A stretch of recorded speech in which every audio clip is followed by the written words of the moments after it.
વડોદરામાં અમેરિકાથી પરત ફરેલી યુવતીના ભાઈનો ચોંકાવનારો દાવો સામે આવી રહ્યો છે। યુવતીને હાથમાં હથકડી પહેરાવીને પરત મોકલાઈ હોવાનું ભાઈએ કહ્યું છે। સમગ્ર ઘટના બાદ યુવતી ખૂબ જ આઘાતમાં હોવાનું પણ યુવતીનો ભાઈ કહી રહ્યો છે। તે અત્યારે વાત કરી શકે તેવી માનસિક સ્થિતિમાં જ ન હોવાનું પણ પરિવાર કહી રહ્યો છે। વડોદરાના લુણા ગામની યુવતી અમેરિકાથી પરત ફરી છે। યુવતી સલામત પરત ફરતા માતા પિતાએ હાશકારો અનુભવ્યો। યુવતીના ઘરે જ પોલીસ દ્વારા પૂછપરછ હાથ ધરાઈ હતી। ત્યારે યુવતીની માનસિક સ્થિતિ સારી ન હોવાને કારણે પોલીસે નિવેદન નોંધવામાં પણ ક્યાંક પડકારોનો સામનો કર્યો। જો કે માનસિક રીતે સ્વસ્થ થશે ત્યારબાદ આગળની પૂછપરછ કરવામાં આવશે।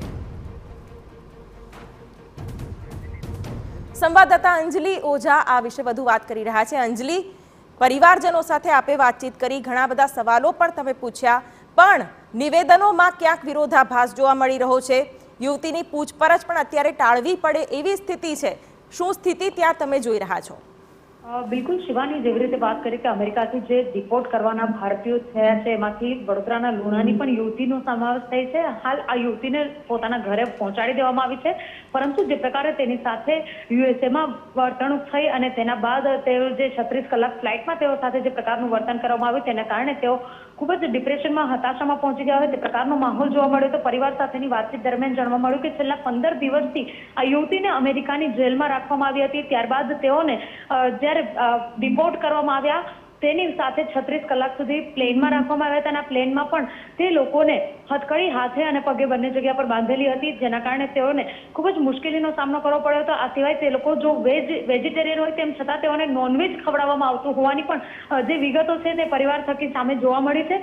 મહત્વની વાત અહીંયા આગળ એ છે કે જે પ્રકારે તેઓની સાથે વર્તન થઈ છે, કે જો વ્યવહાર કરવામાં આવ્યો છે, આ તમામ વ્યવહારના કારણે અત્યારે યુવતીની માનસિક સ્થિતિ સારી નહીં હોવાનું જાણવા મળ્યું છે। યુવતી સ્ટેબલ થશે મેન્ટલી, ત્યારબાદ તેનું નિવેદન નોંધવામાં આવશે અને અન્ય જે માહિતી છે ત્યારબાદ જ સામે આવી શકે છે। જી બિલકુલ અંજલિ, આગળ પણ આપની પાસેથી માહિતી મેળવતા રહેશું। તો અત્યારે તો સમગ્ર ઘટના એવી બની છે અને જે દાવા કરવામાં આવી રહ્યા છે એ પણ ગંભીર પ્રશ્નાર્થો સર્જે તેવા છે।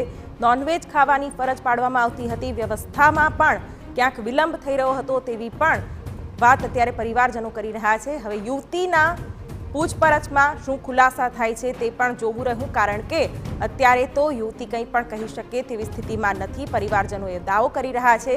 પોલીસ હવે કઈ દિશામાં પૂછપરછ કરે છે અને ખરેખર જે ડિપોર્ટ કરાયેલા લોકો છે તેમની સાથે કોઈ ગેરવર્તન કરવામાં આવ્યું છે કે કેમ તેનો પણ ખુલાસો થાય। हुआ है जितने भी 100 हाँ हथकड़ी पहनाने से वो इतना अनलीगली कुछ गुनाह तो हुए नहीं है। जो गए वहाँ से आए, लेकिन फिर भी वहाँ पे हथकड़ियाँ पहना के उनको यहाँ पे लाया गया है। तो मतलब कैदियों वाला बर्ताव किया गया है? हाँ, उनके साथ कैदियों वाला बर्ताव ही बोल सकते हैं।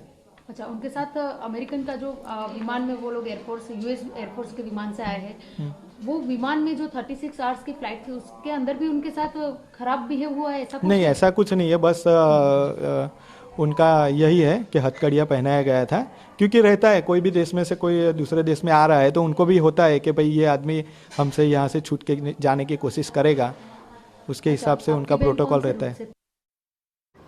ત્યારે અત્યારે તો નિયમની વાત કરવામાં આવે પણ હાથકડી કેમ પહેરાવવામાં આવી તેને લઈને પણ વિપક્ષે પણ સવાલ ઉઠાવ્યા છે, કારણ કે કોઈ કેદીઓ જેવું વર્તન કર્યું હોય તેવું પરિવારજનો પણ કહી રહ્યા છે।